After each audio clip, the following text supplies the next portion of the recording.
Fala pessoal, muito bom dia, sejam bem-vindos a mais um episódio do podcast Spoilers da Vida, e esse é o 33º episódio da temporada. Nesse episódio eu vou falar sobre um tema que ficou muito em evidência durante essa semana por conta de uma determinada empresa, que eu não vou citar aqui o nome, mas que inovou e criou os que eu vou chamar aqui de Cubo Office. E como se fosse um pequeno container, sabe, onde ficaria na casa da pessoa para que ela pudesse entrar e trabalhar em um ambiente com isolamento acústico e ergonômico. Ouvindo assim, até parece algo legal, né? Mas existem vários poréns aí nessa história. Será que a pessoa realmente quer se isolar ainda mais, principalmente no momento de pandemia? E um ambiente fechado como esse, será que ela não vai se sentir enclausurada? Além disso tudo, ele ainda vem com uma proposta de acompanhar o login e logoff das pessoas, reconhecimento facial e análise da produtividade com as horas realizadas versus as horas previstas. Tudo isso com o objetivo de melhorar o fluxo de comunicação e de entrega. Claramente isso esconde, se é que esconde, uma política de comando e controle que não condiz com o modelo mental de quem vai ficar de home office. E aí vem a pergunta desse podcast: será que realmente as pessoas, as empresas estão preparadas para um novo normal, onde o home office seja o plano A e não a contingência? Bem, eu vou aproveitar aqui e vou dar a minha opinião, tudo bem? E a premissa que eu vou considerar aqui é que já passamos por esse período de pandemia e isolamento social, porque é um cenário totalmente diferente do cenário de home office tradicional, tudo bem? E eu vou começar falando o que eu imagino para as empresas, tá? Para uma empresa que esteja capacitada para trabalhar de home office, o primeiro ponto para mim é infraestrutura. E quando eu falo de infraestrutura, não é apenas servidores, equipamentos para os colaboradores, eu estou falando realmente de back-office, de atendimento dos colaboradores, de ferramentas de facilitação e colaboração entre os times. Tudo isso, para mim, é básico para que essa empresa possa trabalhar de home office. Quer um exemplo? Tem empresa aí que está pagando conta de luz, está comprando cadeira, está pagando a internet dos colaboradores, o que eu acho até fantástico, é uma ótima iniciativa, por sinal. Mas isso não garante que o time, que a equipe vai conseguir se comunicar de forma fluida e que vai ter o ferramental e a cultura para interagir dentro da metodologia de desenvolvimento qualquer que eles estejam aplicando. Não garante o onboarding de um novo colaborador, não garante um atendimento de um atestado ou de férias se tiver que fazer uma entrega de documentos em mão. Então, quando uma empresa tem essa proposta de ter o home office, ela tem que estar preparada. Imagina que eu esteja colocando alguém que está trabalhando, mora em Manaus, e ela precisa mandar pelo correio a documentação de férias dela, porque essa empresa não tem um back-office digitalizado. O correio entra em greve, como nesse exato momento, quando eu estou gravando esse podcast, por acaso o correio está em greve. Então, o que esse colaborador faz? Ele vem entregar, ele pega um avião ou um ônibus para vir entregar a documentação dele? A empresa tem que ter esse back-office preparado.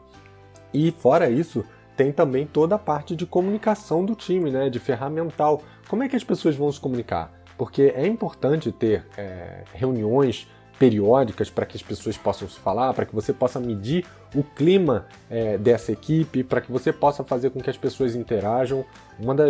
Dos maiores problemas do home office é essa perda de interação social. As pessoas acabam se sentindo solitárias e isso pode levar a outros problemas, como até depressão, ansiedade, e fazer com que as pessoas não se enquadrem nesse modelo. Então, o que a empresa pode fazer nesse sentido para conseguir dar subsídio para esse time? Mas vamos lá, tudo isso é fácil de resolver. Infraestrutura se contrata facilmente, processos são digitalizados e a princípio essa transformação da empresa pode ser feita de forma rápida.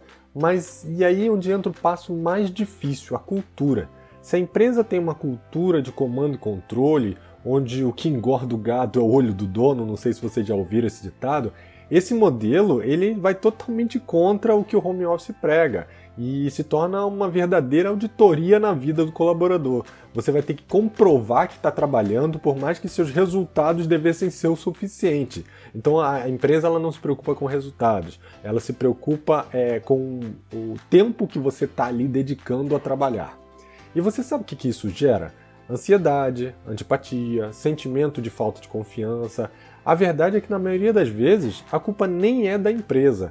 A empresa não quer time sheet, ela não quer saber se você está de frente para o computador 8 horas por dia. Ela quer o teu resultado, ela quer o resultado do seu cliente, enfim, ela quer um resultado que, no fundo, de forma bem simplista, no final de tudo a empresa quer ter um resultado que demonstre uma saúde financeira.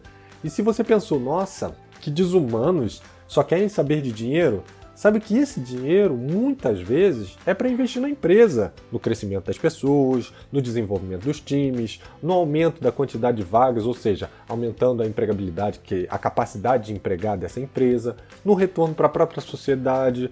Tudo isso depende da estratégia da empresa, mas o dinheiro é o oxigênio que faz a empresa se manter viva. Ah, Bruno, beleza, mas e o propósito, os valores e a missão da empresa? Tudo isso é fundamental, é o DNA da empresa. É o que define o quanto as pessoas e outras empresas se identificam e o que dá realmente engajamento. Mas sem saúde financeira, nada disso existe. Não adianta eu ter um propósito, uma missão, valores lindos, maravilhosos, aderentes ao que a sociedade precisa e eu não conseguir ter dinheiro para manter minha empresa funcionando. No final eu vou quebrar, vou mandar a gente embora e vou deixar de existir. Então o dinheiro, de forma fria, ele é o oxigênio que uma empresa precisa. Mas isso tudo eu falei apenas para dizer que na maioria das vezes a culpa não é nem da empresa, e sim do líder ou do gestor, que ao invés de se preocupar com o resultado, se preocupa em garantir que as pessoas estão ali, no cabresto, sendo acompanhadas dia e noite para ter certeza de que estão trabalhando, de que ele não está sendo enganado. Então, para que a cultura de home office funcione, a mentalidade das lideranças e dos gestores deve ser trabalhada. E como é que a gente pode trabalhar essa mentalidade das lideranças? Bom, o primeiro ponto é que você precisa demonstrar confiança na equipe. Se você estiver tendo alguma dificuldade com algum colaborador, tente entender o que está havendo. Talvez essa pessoa não tenha conseguido se adaptar ou esteja passando por outros problemas, principalmente nesse período agora. Pratique a empatia e saiba delegar com responsabilidade as tarefas. E é delegar, não é delargar, do tipo, faz aí, te vira malandro e não me volte com problemas. As estruturas elas vão ter que ser cada vez mais autogerenciáveis e para isso é necessário que você tenha um papel de coach, um papel de mentor, de alguém que está ali muito mais para apoiar do que para definir como as coisas devem ser feitas. É muito importante que todos saibam onde se deve chegar e o que não se deve fazer, mas dê ao time autonomia para que eles decidam como chegar lá. Muitas pessoas também não se adaptam de cara ao modelo de home office e acabam trabalhando mais do que deveriam, ou não conseguem produzir porque procrastinam, ou então porque elas perdem o foco. Ajude também essas pessoas a montar uma rotina de trabalho. Muito mais do que medir a produtividade, é importante que você entenda o dia a dia da pessoa e ajude ela a se ajustar. E mesmo que em algum momento vocês juntos cheguem à conclusão de que não é possível trabalhar de home office, a pessoa vai entender, ela vai perceber o quanto você apoiou ela nesse sentido. Então, tirar alguém de home office depois do primeiro problema é uma demonstração de falta de confiança, de que você não acredita que a pessoa possa se adaptar. Isso vai gerar uma grande desmotivação. E para fechar, uma pessoa de home office deve ter de forma clara o resultado que ela deve atingir, o que se espera dela, quando, para que ela possa se autogerenciar e entregar dentro das expectativas. Uma das maiores causas da falta de produtividade ou da redução de produtividade é não ter a clareza no que deve ser feito e faltar coisas realmente desafiadoras. Não é porque a gente está trabalhando de casa que você deve imaginar que as pessoas vão produzir menos. Estabeleça metas. Muitas pessoas se sentem muito mais engajadas quando elas têm um desafio do que elas entram na rotina do dia a dia. Então esses foram, na minha visão, os principais pontos que estão relacionados à empresa para que ela esteja preparada num modelo de home office. E agora vamos falar um pouco o que os colaboradores podem fazer para estar preparados para o modelo de home office. E aqui a gente já tem alguns desafios de cara. O primeiro deles, como eu tinha falado, é a solidão, principalmente para pessoas que estão muito acostumadas a um ambiente de convívio social. Trabalhar de casa tira bastante desse convívio. Na verdade, não é que tire, ele muda a forma de interação e as pessoas que são mais sinestésicas, que precisam estar mais próximas, elas acabam sentindo muito isso. Um outro ponto que é muito importante é ter um ambiente apropriado para o trabalho. E quando eu falo de ambiente, está relacionado à infraestrutura, internet, equipamento, cadeira, toda essa questão de ergonomia e conforto audiovisual, para que essa pessoa tenha qualidade do seu trabalho. Além disso, nessa questão de ambiente de trabalho, eu também estou querendo dizer saber lidar com questões que não são inerentes ao seu trabalho, mas que podem, de forma bem efetiva, te impactar. Como, por exemplo, emergência de casa, filho pequeno, almoço, tudo que você não precisava se preocupar no seu trabalho dentro da empresa, mas que agora, no momento de home office, pode gerar um impacto, pode acabar te interrompendo. E para saber lidar com esses pontos, é preciso estabelecer de forma clara os seus limites, onde você vai trabalhar, quando você pode ser interrompido, qual será a sua rotina de trabalho diária e conversar bastante com a sua família para que eles entendam que home office é um trabalho normal, só que ele está sendo realizado dentro de casa ao invés de estar sendo realizado no cliente ou na própria empresa. E por último, o que eu acho mais importante, que as empresas têm mais medo que aconteça, é a perda de foco, motivação, procrastinação. Estar de home office não implica apenas em delimitar o seu ambiente e ter uma infraestrutura. Você precisa trabalhar os seus hábitos e a sua forma de pensar, o seu modelo mental para que você entenda que você está trabalhando. Em casa, a gente tem diversos distratores, como a televisão, Netflix, a esposa querendo falar alguma coisa, o marido querendo falar alguma coisa ou querendo te chamar a atenção, os filhos que às vezes querem também conversar e eles não entendem que aquilo é um ambiente de trabalho, as próprias tarefas de casa, joguinhos online, joguinhos de celular, é sempre aquela velha questão de que não estamos sendo observados. E essa última, então, é o que mais preocupa os líderes. É de que surge a tal necessidade de acompanhar, muito aí entre aspas. E eu vou dar minha visão como líder de equipe, tá? É fácil perceber quando alguém está procrastinando, quando alguém está deixando de entregar, quando alguém está perdendo foco. Isso aparece nos resultados dessa pessoa. É visível, essa pessoa destoa do resto do time. E nesse momento, não é o esporro que vai resolver, não é o comando e controle que vai resolver, é uma conversa clara e franca. Às vezes a pessoa está desmotivada mesmo, e a procrastinação é uma fuga dessa desmotivação.